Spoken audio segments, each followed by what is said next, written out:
হুগলির বালিরমোড় কালীতলা গৌরাঙ্গ সমিতির উদ্যোগে প্রতি বছরের মতো এবারে অনুষ্ঠিত হলো অষ্টম প্রহর অনুষ্ঠান। 3 দিন ধরে চলে এই অনুষ্ঠান।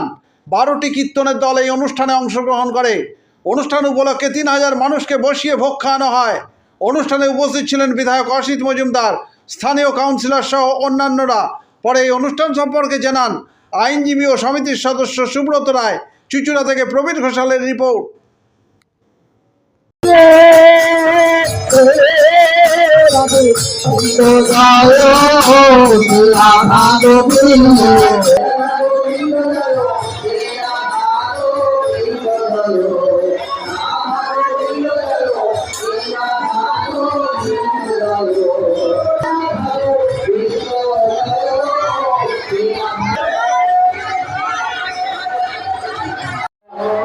কালীতলা গৌরাঙ্গ সমিতির পরিচালনায় আজকে আমাদের এই হরিনাম যজ্ঞর অনুষ্ঠান 108 বছরে পড়ল।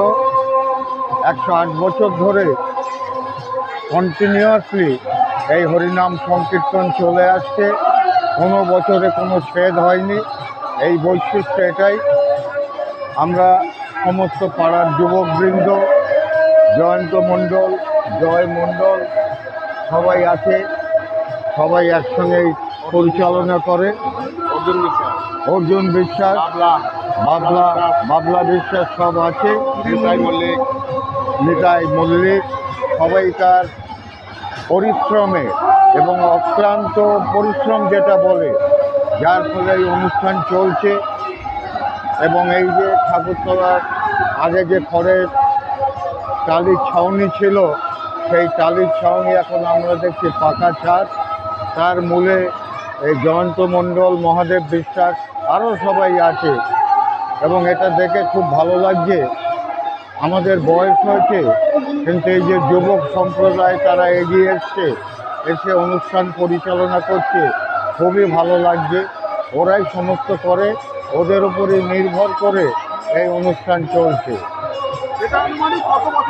এটা আনুমানিক 108 বছর ধরে চলছে। আমাদের বাবা কাকা দাদুদের সময় সৃষ্টি, তখন থেকে একেবারে চলে আসছে অবিচ্ছেদ্যভাবে। না, এটা 3 দিন চলবে। গতকাল গেছে আমাদের অধিবাস, সঙ্গে কিছু কালচারাল অনুষ্ঠান ছিল। আজকে সকাল 6টা থেকে আগামীকাল সকাল 6টা পর্যন্ত হরিনাম, অখণ্ড হরিনাম, তারপরে কুঞ্জভঙ্গ, ভোগরাগ, লীলা ইত্যাদি অনুষ্ঠিত হবে। সন্ধ্যে থেকে আমাদের কিছু কালচারাল অনুষ্ঠান আছে।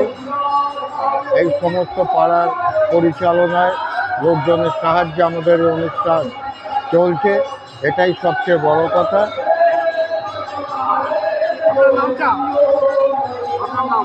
আমার নাম সুব্রত রায়, আমি একজন এই পাড়ার বাসিন্দা। তবে মূল